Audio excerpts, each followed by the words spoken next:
on va étudier ce qu'on appelle le lien entre deux événements. Ça veut dire qu'on va regarder, sur un mois donné par exemple, le nombre de jours de pluie. D'accord? Et on va étudier le nombre en fonction du nombre de jours de pluie, combien de parapluies a été vendu. Et on va voir, est-ce qu'il y a un lien entre le nombre d'achats de parapluies et le nombre de jours de pluie ou pas? Bon, nous on sait qu'il y en a un. Donc en réalité, qu'est-ce qui va se passer? On va prendre un graphique. On va dire ici par exemple, nombre de jours de pluie. D'accord? Ici, on va mettre en ordonnée, on va mettre les achats de parapluies. On va regarder, quand il y a par exemple un jour de pluie dans le mois, et ben il y a 1000 parapluies qui sont vendus. Par exemple. Quand il y a 2 jours de pluie, bah il y en a 1500 on va dire. Hop.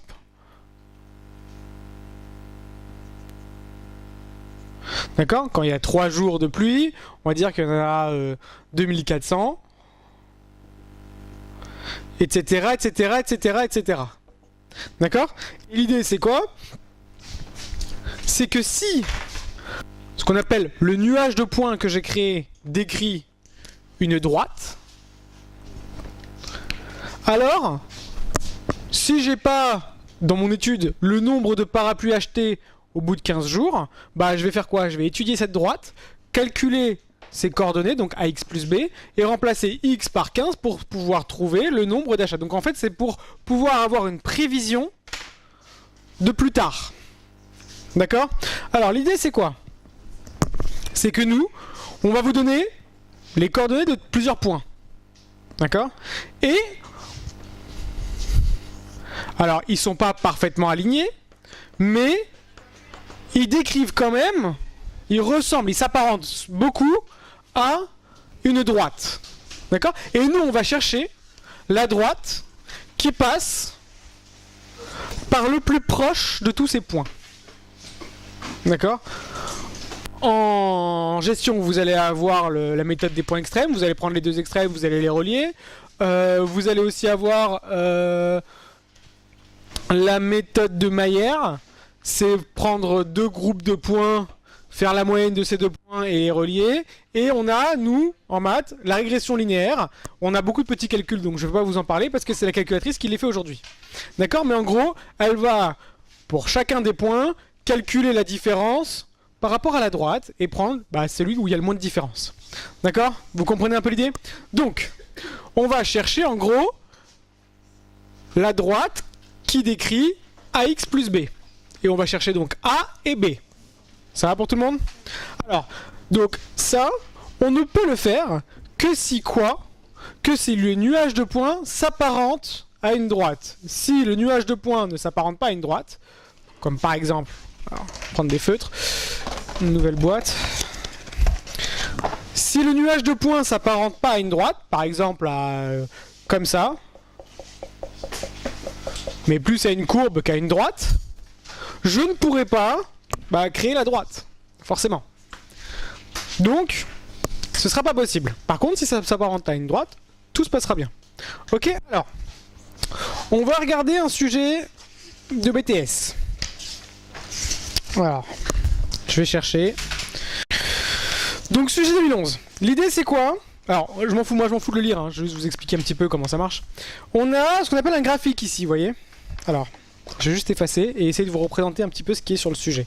Donc, le sujet 2011, vous avez un graphique. Un graphique qui s'apparente pas du tout à une droite, hein, on voit bien.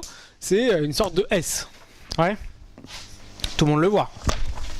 Ici, on a un graphique qui s'apparente à ça.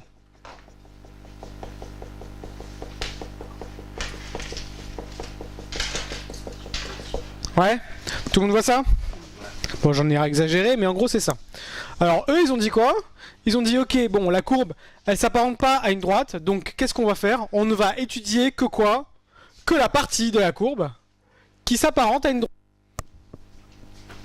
C'est pas bête. Donc là, on voit bien que ça s'apparente à une droite. Tout le monde le voit. Ouais.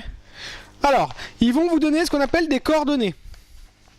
Donc vous avez un tableau juste en dessous, où vous avez en haut les x et en bas les y. Vous voyez ça? Vous avez donc 400, 410, 420 et 430. Et juste en dessous, vous avez 4, 25, 55 et 85. Eux, ils vont vous demander, donc en gros, ils vous ont, dans le tableau, mis l'intégralité des points qui étaient dans ce qui était d'une partie de courbe, de droite. D'accord? Vous allez prendre votre calculatrice. On y va, on prend tous notre calculatrice. On va rentrer toutes ces coordonnées, et la calculatrice va nous donner quoi? L'équation de la droite qui décrit ces points. Donc on sort sa calculatrice. Vous êtes normalement dans le menu normal. Et vous avez en bas des petites icônes. Dans les petites icônes, vous avez celle en plein milieu, une sorte de tableur. Ok, donc vous allez dans le tableur. Et là, normalement, vous avez un tableur vide. Là. Quand vous ouvrez, en plein milieu, en bas, vous avez un tableur. Donc vous appuyez dessus et vous arrivez sur le tableur. Ça va? Vous allez entrer en colonne A l'intégralité des x. Donc on y va, on rentre. 400, 410, 420, 430. D'accord? On sort de la dernière case. On va remplir en colonne B, à votre avis quoi? Les y, on y va. Alors, donc on rentre 4, 25, 25, 55, 85. Vous sortez de la dernière case. Si vous sortez pas de la dernière case, il considérera que vous n'avez pas fini d'écrire. Donc il ne la prendra pas en compte. Donc on sort de la dernière case. Ok, donc on a rentré les deux valeurs. On appuie tous sur menu, s'il vous plaît. Ok. Alors, vous allez apprendre par cœur le chemin. C'est 413. Donc 4, 1, 3.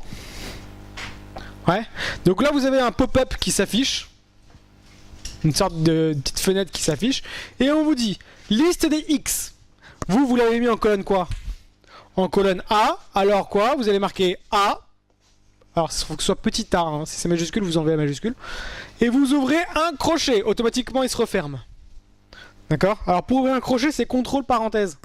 D'accord? Donc, ouais. Vous marquez A.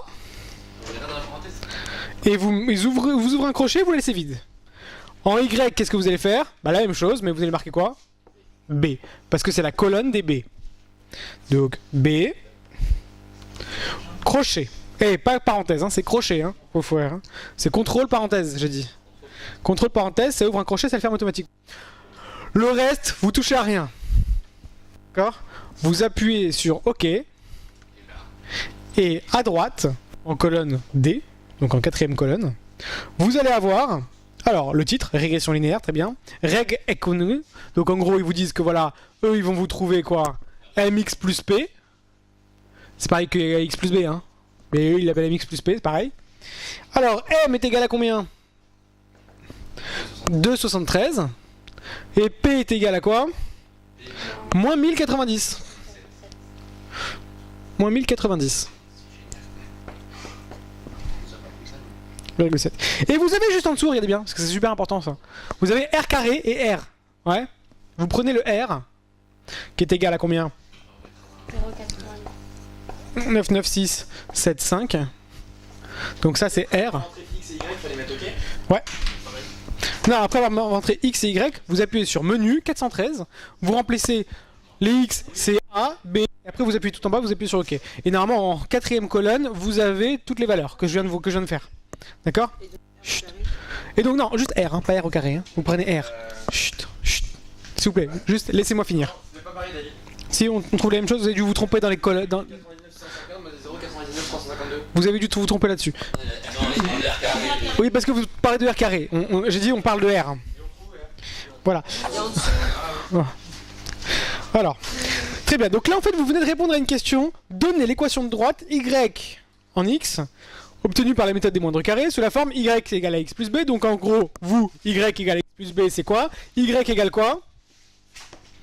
2,73 x plus, enfin moins, 1090,7. Alors est-ce qu'il nous demande d'arrondir?